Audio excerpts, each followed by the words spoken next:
ABC 6 News at 11 on your side starts now. Tonight, we are opening up the cold case files in a mystery that has haunted much of Central Ohio and beyond for 20 years.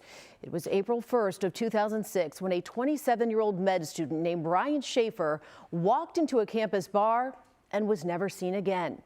He vanished without a trace, and to this day, there are still no answers about what happened to him. Now we're sitting down with the lead investigator who, after all these years later, isn't giving up. His future was bright.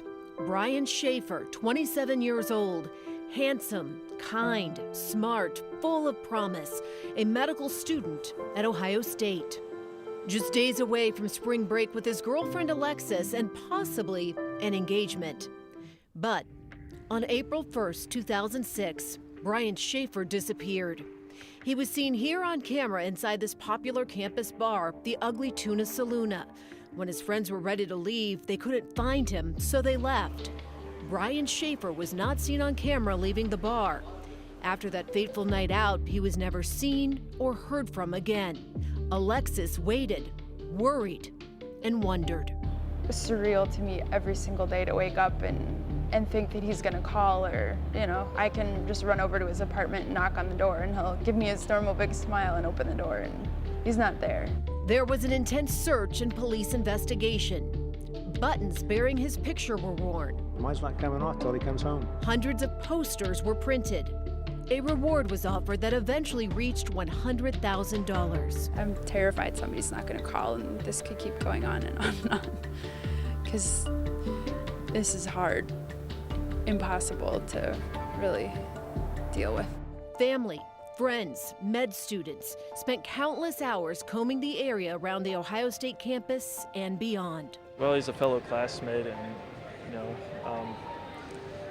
it's just such a frustrating situation right now that I just want to help in any way I can, and I know a lot of my other classmates want to help as best they can. Those efforts went on for days, months, years, but after he vanished, there were no real signs of Brian. No credible activity on his cell phone or credit cards and bank account that would lead to Brian. Nothing unusual in his apartment. All of it leading to so many questions. Did he leave on his own to start a new life somewhere? Or did he meet with foul play? Doesn't seem like the kind of guy who's gonna skip out and start a new life somewhere. And this was yet another devastating event for the Shaffer family. Just 3 weeks before Brian went missing, his mother Renee passed away from cancer. His father Randy, while deeply grieving that loss, suddenly found himself desperately searching for Brian. He's so important. I lost my wife, and I don't want to lose my son too. 2 years later, in 2008, Randy died in an accident at home, never knowing what happened to his son. But he left an impression, a legacy behind, relentlessly pushing police and the public not to give up. There's a picture of him. He's very important to me. He's so bright. Columbus Sergeant John Hurst was part of the original investigative team. It seemed like he had everything going for him. There's not a day that goes by that we don't wonder what happened. Now, 20 years later, Hurst is retired, but he's also reflecting on a case that he will never forget. What are your thoughts today as you look back and know this case still hasn't been solved? Well, my thoughts go back to that somebody needs to know that they know something out there. Investigators need that someone to finally come forward. For years, endless theories, rumors, and hoaxes have surrounded Brian's disappearance. Tips came in from all over the world reporting sightings. Blogs and podcasts were produced. All claims were investigated. None were proven to be true. I think a lot of people are stuck on him not being seen on camera leaving the bar, but of course it doesn't mean he didn't leave the bar. Oh, absolutely.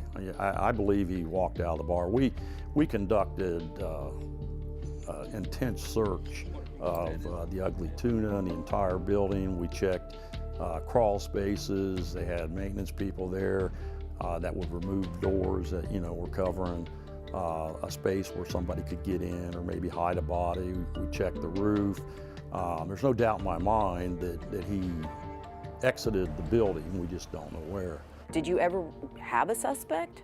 Well, there's several persons of interest in this case, and I don't want to get into details because I know the cold case unit's still digging into it, so I don't want to throw a monkey wrench into what they're doing. My theory at this point is he's probably deceased. It's been 20 years, and it was probably foul play. A painful yet rational realization. But that doesn't ease the stress, and the passage of time hasn't provided any relief from the unknown. I would guess it has to haunt you in a way that it was never resolved. Oh, absolutely. It's never went away. I think about it every day. And then, every now and then I'll do some checking to see if I can find something that may be useful to the investigation. But yeah, it's definitely been that one case that has stuck with me since it came in. And no detective or police officer wants a case to go unsolved. And neither does a family desperate for answers, because left behind in all of this, the only remaining son, Derek Shaffer, who within 3 years' time lost his mom, his brother, and their dad. After Randy's death, Derek didn't give up. He kept this memory and this mission alive, following in his father's footsteps. Children are supposed to go before the parent, and I know that's one of the things that ripped at Randy's heart is, and he made the comment, parents aren't supposed to, go before their children. So yeah, it's very heart-wrenching. Hurst holds on to hope that someday there will be closure, finally giving all who loved Brian, past, present, and forever, some peace. I hope to find him as far as coming back. I mean, he's out there someplace, and we're going to find him somehow. Sergeant John Hurst is now writing a book about this investigation. He wants to clear up all the myths, the rumors, the theories, and misconceptions that have been shared throughout the years. I also reached out to the cold case unit at CPD. They did not respond to our request to talk about this case. Derek Shaffer did not want to be interviewed on camera, but he did share a statement with me about the anniversary of Brian's disappearance, saying in part, "There isn't a day that goes by that I don't think about my brother. Every day I wish we had answers. I believe someone out there knows what happened, and I hope that one day they'll step up and say something so our family can finally have some peace and closure." You can read Derek's full statement, and you can watch the entire interview with Sergeant Hurst on our website. If you have any information that can finally help solve this case, please call Central Ohio Crime Stoppers.